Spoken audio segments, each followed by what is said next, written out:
In this video, I will show you how you can activate Spectrum Mobile eSIM on Android. So the first step is you need to make sure to purchase your eSIM plan from Spectrum Mobile, and you will going to receive a QR code on your Gmail or within the app if you are using. Otherwise, you just need to head over to your settings to scan the QR code.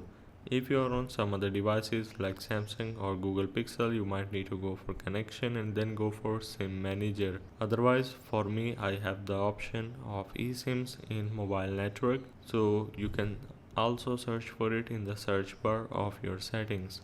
Otherwise, click on eSIMs and then tap on add eSIM.